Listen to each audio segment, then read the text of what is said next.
So we started walking tracks about a year and a half ago and became really fascinated about abandoned rails. Once a fully functioning railroad busiest in the early 1900s, now sits underappreciated in Whitman, Massachusetts. It all started with the Whitman and East Bridgewater line. We became really attached to it. We would start in Whitman and walk all the way towards the end of East Bridgewater, closer to Bridgewater, where you reach the Elmwood station. At the Whitman train station, a picture of the old depot is on display. Run by the Old Colony Railroad, one of the trains went from Whitman to East Bridgewater in the early 1900s. In 1912, the Whitman and East Bridgewater branch was opened. It was abandoned in 1937.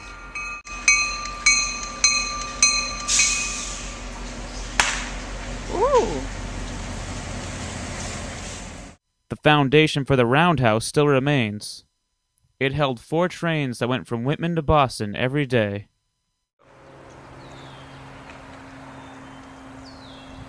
This is the old turntable that turned the trains! Next to the Whitman commuter rail platform lies the remnants of the old East Bridgewater line. As you can see, it's marked here with gravel, and it trails off into the woods over there. It was originally opened in 1847 in connection with the Fall River line, and then became its own line in 1912. This is where the old station used to be for the Whitman East Bridgewater line. It is now a laundromat. The tracks cross Route 14 in Whitman and continue down this trail. In 1937, they abandoned this railroad, and by 1940 they had ripped up all the tracks. And if you get tired, there's a bench on the way. Unfortunately, since the tracks have been dug up long ago, all we're left with is a trail. The only information we can gather of this railroad is from the Whitman Town Book and articles from the library. Here we are midpoint in the trail. It comes out to a giant field, which is actually someone's property, but it's beautiful out here. This is where the trail continues on through the woods after the big field. We're about to cross the East Bridgewater line. More than halfway through the walk, we found an old railroad tie. They all you can tell they're all like this. Most railroad Class 1 ties are made of oak wood and are about 8 feet long. The train crosses through these really big power lines right here. We're now in East Bridgewater. Here is the second tie we've ever found on this trail. The last station is actually called the Elmwood Station. It's located on Route 106 in Bridgewater. You come out to it, it's a really old area in the woods. It's the oldest part of town. You can kind of see how it used to be back in the day, when the train was running. This section of town is also known as Elmwood. This is where the train went over a bridge. Sadly, after the river, the trail is very difficult to follow, so we must end our journey here. Located on Railroad Street in North Abington is New England Eye. This building was built in 1888.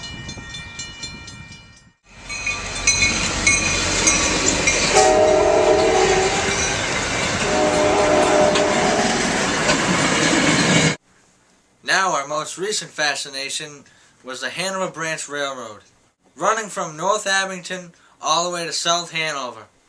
A short walk away on Monroe Street lies the abandoned Hanover Railroad tracks. The majority of the tracks are still intact.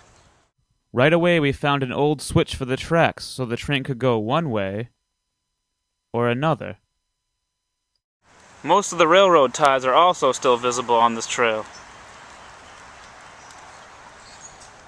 You find a lot of old rusted metal along the way. Not really sure what it belongs to, but it could very well be part of the train. Look at this, it disappeared!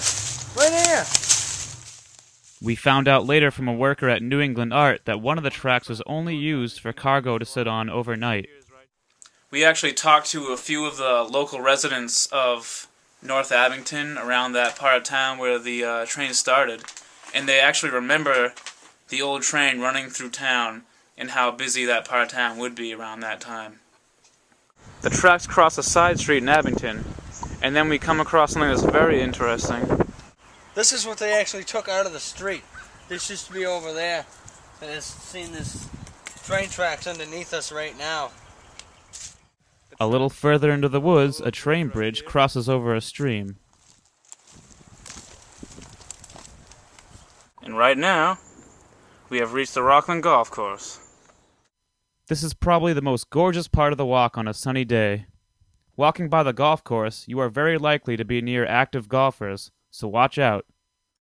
The tracks cross Plain Street in Rockland, and eventually pass the high school on the left. This is a rare discovery! We found all the ties, or most of the ties, on the Rockland line, all in one area. The Dunkin' Donuts on Union Street in Rockland used to be the station. Also on Union Street, the tracks become visible again, and they continue on past Dunkin' Donuts towards West Hanover. The tracks cross right in front of the Rockland Police Department and travel on towards West Hanover Pizza. At the intersection of Pleasant and Hanover Street, we find our beloved tracks again.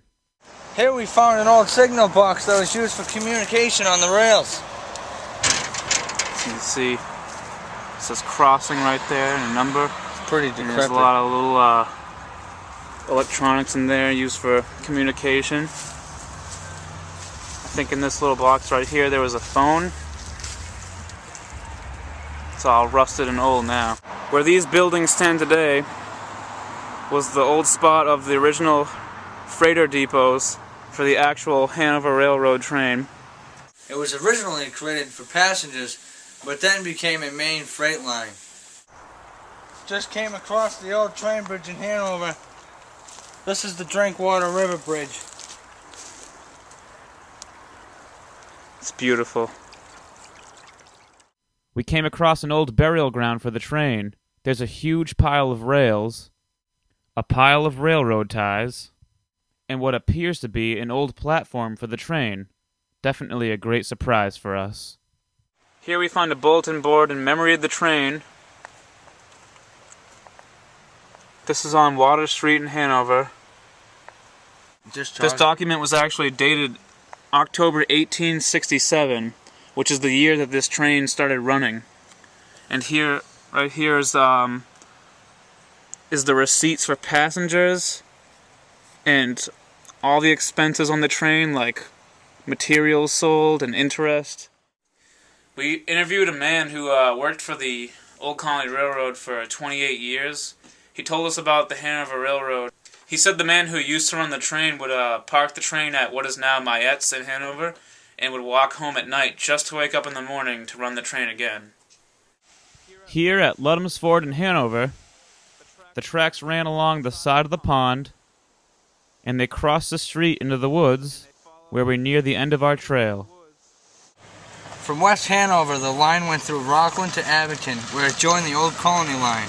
At its peak, there were 10 passenger round trips a day to Boston by way of Abington. Most of the tracks were taken for scrap iron during World War II. There used to be a turntable at the Sovereign Bank. The man we interviewed told us that the Old Colony Railroad intended to connect the Hanover branch to the Greenbush line, which used to run all the way to Plymouth from Cohasset. As the day fades, we reach the end of our journey. At what is now a Sovereign Bank, used to be the last stop for the train. This is the last station on the Hanover Railroad line. We've walked all the way from North Abington, through Rockland, through West Hanover, and now finally to South Hanover, where the trail ends at Route 53.